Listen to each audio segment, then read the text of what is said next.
છે bank નિફ્ટીમાં 10 basis પોઈન્ટની તમને પોઝિટિવ કારોબાર જોવા મળશે ને મિડ કેપમાં 0.5% ઉપરનો તમને પોઝિટિવ કારોબાર જોવા મળશે. અત્યારના અહીંયા નિયરલી 320 પોઈન્ટની તેજી સાથે 59,540ના લેવલ પર તમને કામકાજ થતું દેખાશે. માર્કેટ બ્રેથ પોઝિટિવ છે. ઇન્ડિયા વેક્સ પણ કમ્ફર્ટેબલ ઝોનમાં છે. અહીંયા નિયરલી 1%થી વધારેના ઘટાડા સાથે 14.21ના લેવલ પર ઇન્ડિયા વેક્સ ટ્રેડ કરી રહ્યો છે. પણ આપણે નેક્સ્ટ સવાલ પર જઈશું. પણ નેક્સ્ટ સવાલ પર જઈએ એ પહેલાં આજે ટીચર્સ ડે છે તો જગદીશભાઈ અને જતિન આપણા એક રેગ્યુલર દર્શક છે સંજીવ પટેલ, એમને ઘણો સરસ આપણને એક મેસેજ મોકલ્યો છે. એમને એ કહી રહ્યા છે કે એમને છેલ્લા ઘણા વર્ષોથી સ્ટોક માર્કેટનું સચોટ જે અને સરળ રીતે જ્ઞાન આપણે બધા આપી રહ્યા છીએ એના આપવા બદલ આપની અને તમારા ટીમની અને આપના બધા જ ગુરુઓ જેવા એક્સપર્ટ્સની ઘણી થેન્ક યુ લખ્યું છે. પૃથ્વીબેન, જગદીશભાઈ, રુચિત સર, રચના મેડમ, ગૌરાંગ સર અને બીજા બધા જ સ્ટોક એનાલિસ્ટ જે શો પર આવતા રહ્યા છે બધા ડિફરન્ટ પ્રોગ્રામ્સમાં, અને તેઓ જે દર્શકોને ખાસ ગાઈડ કરે છે એના માટે એમને ખાસ થેન્ક યુ કહ્યું છે અને કોટી કોટી વંદન કહ્યું છે અને ઘણી શુભેચ્છાઓ પણ પાઠવી રહ્યા છે. તો થેન્ક યુ સંજીવભાઈ, અમારા બધા જ તરફથી તમને પણ, કારણ કે તમે અમને જુઓ છો તો અમને વધારે જુસ્સો આવે છે કે અમે સૌથી બેસ્ટ પરફોર્મન્સ આપીએ, બેસ્ટ એડવાઇસ આપીએ અને અમારા ગુરુ જેવા બધા જ એક્સપર્ટ્સ તો અમારે પેનલ પર છે જ, એટલે અમને ખુશી થાય છે કે તમને બધાથી આ ફાયદો બી થઈ રહ્યો છે. તમે અમને ઓફકોર્સ રોજ અમારી સાથે તમે જોડાઓ પણ છો. નેક્સ્ટ વિમલ પટેલનો સવાલ આવી રહ્યો છે.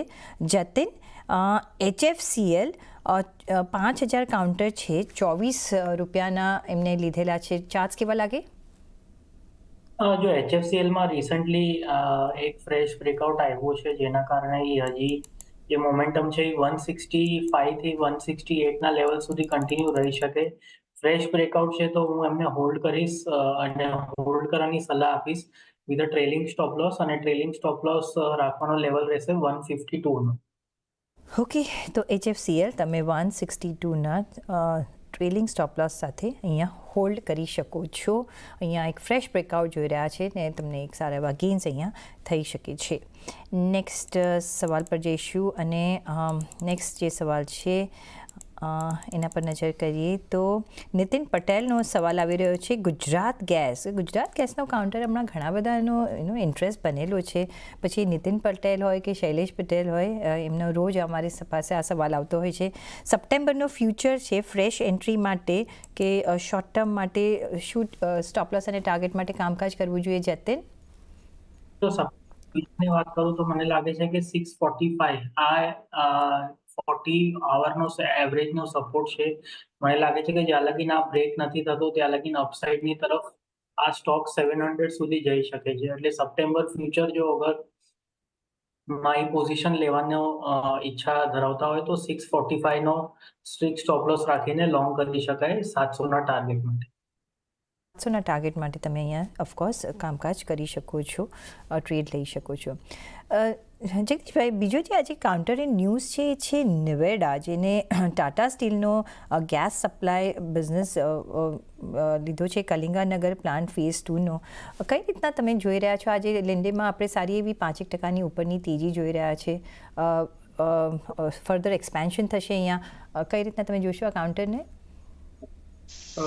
લિન્ડેના એક જે સમાચાર આવ્યા છે એ લોકોના જે બે ગેસ પ્લાન્ટની એસેટ છે ટાટા સ્ટીલને એ લોકો વેચવાના છે, અને ડેફિનેટલી કંપની તો ફંડામેન્ટલી બહુ સ્ટ્રોંગ છે, એમાં કોઈ સવાલ નથી. છેલ્લા 3 મહિનામાં થોડું ઘણું એક નેગેટિવ રિટર્ન આ કંપનીએ આપ્યું છે. અદરવાઇઝ તમે over a period of 1 year જુઓ કે છેલ્લા 3 વર્ષનું રિટર્ન જુઓ તો this company has really given a very good return. Basically તમે આ ગણો તો એ ડેટ ફ્રી કંપની છે. ડિવિડન્ડ પણ આ કંપની બહુ સારું આપતી હોય છે, અને એકવારની 2 વાર પણ આપે ડિવિડન્ડ, ઇન્ટરિમ ડિવિડન્ડ પણ કંપની આપે છે. મને એવું લાગે છે રિસેન્ટલી એક થોડું જે એક સેબીમાંથી ઇન્ક્વાયરી આવી હતી આ પર્ટિક્યુલર કંપની માટે, અને રિલેટેડ પાર્ટી ટ્રાન્ઝેક્શન જેને કહેવામાં આવે છે એના વિશે આપવામાં આવ્યો હતો, અને એ ખુલાસો આ કંપનીએ આપ્યો છે. એનું હિયરિંગ પણ થઈ ચૂક્યું છે, પણ એનું હજી કંઈ આઉટકમ હજી આવ્યું નથી. એટલે એ વખતે શેર ખાસો એવો ઘટ્યો હતો. એમાં પર જે ઇન્ક્વાયરી થઈ હતી એના પર એવું કહેવામાં આવ્યું હતું કે જે પોતે કંપની જે કંઈ પણ વેચે છે એમાં રિલેટેડ ટ્રાન્ઝેક્શનનો બહુ જે હિસ્સો છે મોટો છે, અને ઘણા બધા એ લોકોએ દાખલા કોટ કર્યા હતા. The company has also replied. હજી સુધી આઉટકમ એક્ઝેક્ટલી ખબર નથી પડ્યું, મને એવું લાગે છે કે matter may go even to the upper side also. એટલે that is the only spot we can say કે લિન્ડે ઇન્ડિયામાં છે. અધરવાઇઝ આ ડીલથી આ કંપનીને ફાયદો તો છે. આજે લગભગ 3-4% જેટલો ઉપર છે. સવારે તો 7440 સુધી પહોંચી ગયો હતો. ફંડામેન્ટલી આ કંપની બહુ સ્ટ્રોંગ છે. 62-63ના EPS પર આ શેર કામ કરે છે. કંપનીનું પરફોર્મન્સ ઓવરઓલ પણ તમે જુઓ તો company has been doing extremely well. Of course જૂનના રિઝલ્ટ થોડા ઘણા એટલા સારા નહોતા, પણ otherwise company is fundamentally good અને વર્ચ્યુઅલ મોનોપોલી પોઝિશનમાં આ કંપની છે. તો મોનોપોલી પોઝિશનમાં આ કંપની છે અને સ્ટ્રોંગ કંપની છે, તો અહીંયા એક તમે નજર રાખી શકો છો. ખરીદી કરવાની હમણાં કોઈ સલાહ જગદીશભાઈ આપશો કે કયા લેવલથી ખરીદી કરવી જોઈએ, કઈ રીતના લેવું જોઈએ? ચોક્કસ કરી શકે પ્રીતિબેન. 7475 નો ભાવ છે. આજે તો 272-300 રૂપિયા જેટલો વધી ગયો છે. એટલે કહી શકાય કે 7200 ની આસપાસ આવે તો ચોક્કસ ખરીદી કરે વિથ સ્ટોપ લોસ ઓફ 6900. મને એવું લાગે છે કે જો એકાદ 2 કે વર્ષનો જે સમય આપશે, અને ઓલ ટાઈમ હાઈ તો લગભગ 11,000 રૂપિયાનો પણ હમણાં રિસેન્ટલી ક્રોસ કરી ગયો હતો. મને એવું લાગે છે કે this particular share fundamentally is very strong. એટલે 7200 રૂપિયાની આસપાસ આવે તો ચોક્કસ ખરીદી કરે.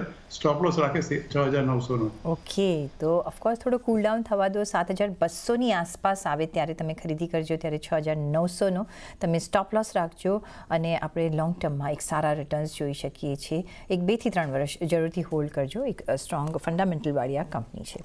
નેક્સ્ટ હેતલ મોદીનો સવાલ આવી રહ્યો છે. જતીન, IRFC 210ના ભાવના કાઉન્ટર છે, શું કરવું જોઈએ? બન્યા રહે કે નીકળી જવું જોઈએ? જો મારા હિસાબે IRFCમાં હજી થોડુંક વીકનેસ ફર્ધર એક્સટેન્ડ થઈ શકે ટુવર્ડ્સ ધી લેવલ ઓફ 160. એટલે આઈ થિંક કે કરંટ ભાવ પરથી એમને એક્ઝિટ લેવાની સલાહ આપીશ. ઓકે, તો અત્યારના એક્ઝિટ લેવાની તમને હેતલ સલાહ આપી રહ્યા છે, તો પ્લીઝ તમે ઓછાળે એક્ઝિટ લેવાની કોશિશ કરજો. તમારી પ્રાઇસ પણ 210 રૂપિયાની છે, એટલે મે બી થોડો લોસ બુક કરવો પડશે, પણ એક્ઝિટ થવાની તમને સલામતી દેખાઈ રહી છે. એ સાથે જ